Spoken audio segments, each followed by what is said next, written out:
les choses faciles. Et sèche-moi ces larmes de crocodile.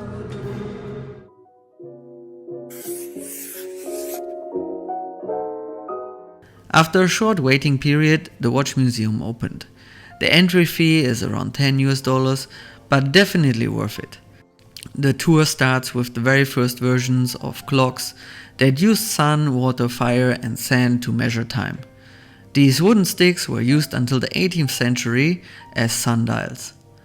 More sundials in smaller formats, kind of the predecessor of the pocket watch. A fire clock in form of a dragon from the 19th century.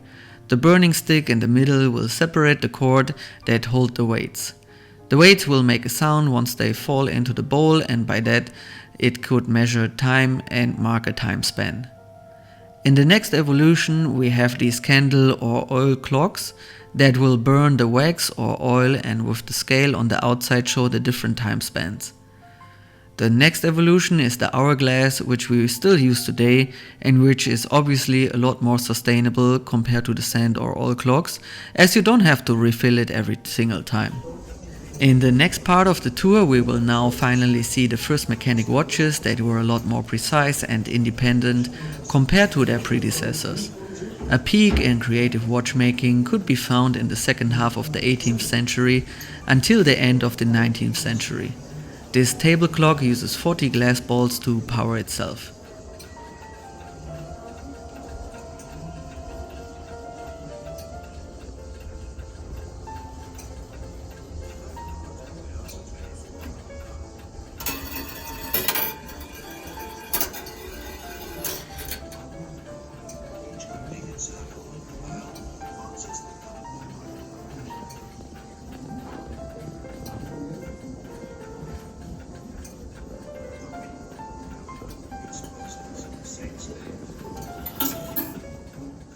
This clock in form of a head shows the time in its eyes. Some could think that this might have been an inspiration for the famous Konstantin Chaikin watches that you can buy today.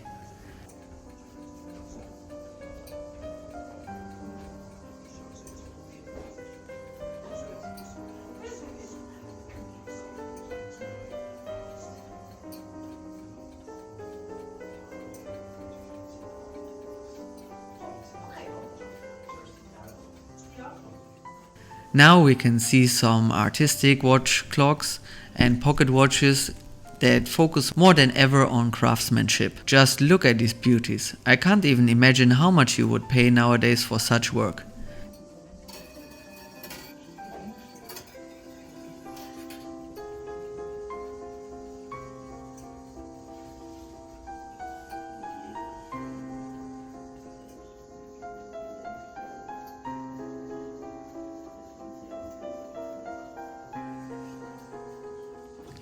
A steam machine watch and more crazy watches like this watch in a bottle.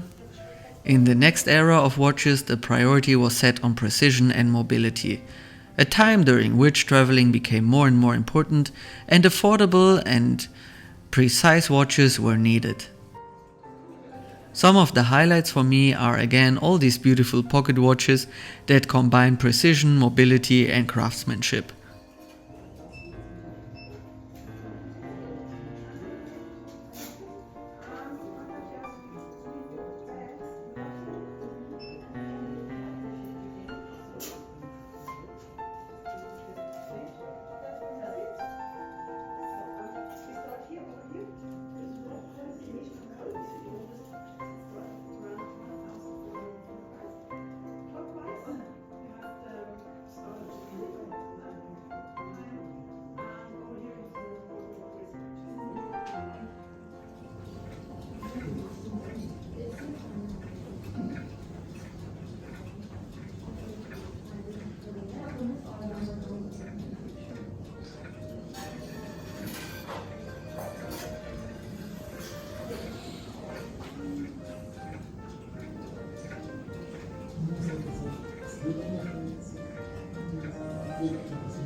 And the last part of the tour shows us some of the most beautiful Patek Philippe watches ever made.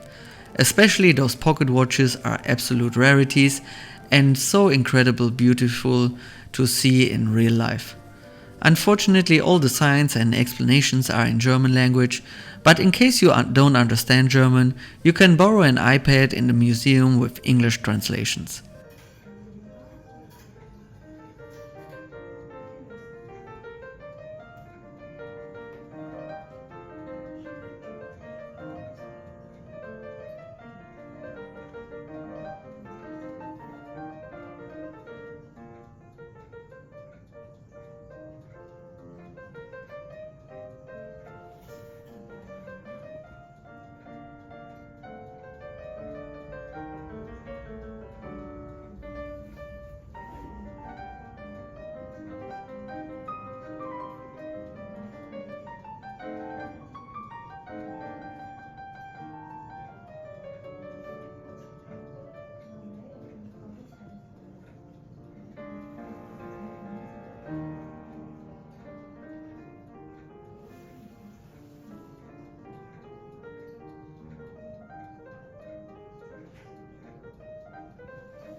Some iconic Rolex watches you can see here. This Rolex Oyster is from 1933 and was made for the Beyer boutique. It is one of the first water-resistant watches that was sold in Switzerland. Another Rolex Oyster with automatic caliber from 1938, and all the way on the left we have a Rolex Man's watch from 1918 with a pocket watch style case.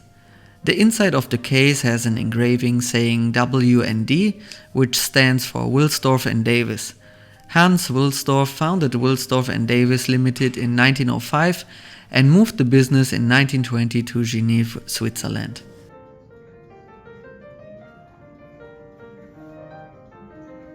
The Rolex Oyster Perpetual from 1953 that was used by Sir Edmund Hillary and his Sherpa Tenzing Norgay. The watch has an extra long leather strap to be worn over the jacket. There are always many discussions which watch was worn during the first climb on Mount Everest, but I would probably trust the watch museum as a reliable source.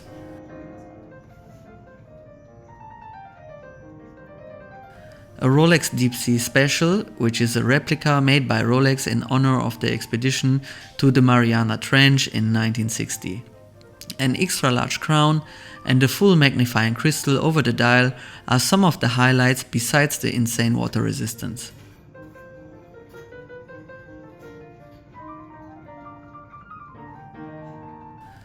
A Rolex Day-Day that was gifted from Hans Wilsdorf in 1956 to Theodor Beyer in honor of their partnership. And a Rolex Daytona Cosmograph from 1983 in the famous Paul Newman version. And another few military watches. And with that we are already at the end of the museum tour and ready to continue our watch shopping trip. So in case you visit Zurich, definitely plan a stop at the watch museum. I only showed you a few highlights and there are many more clocks and watches to discover.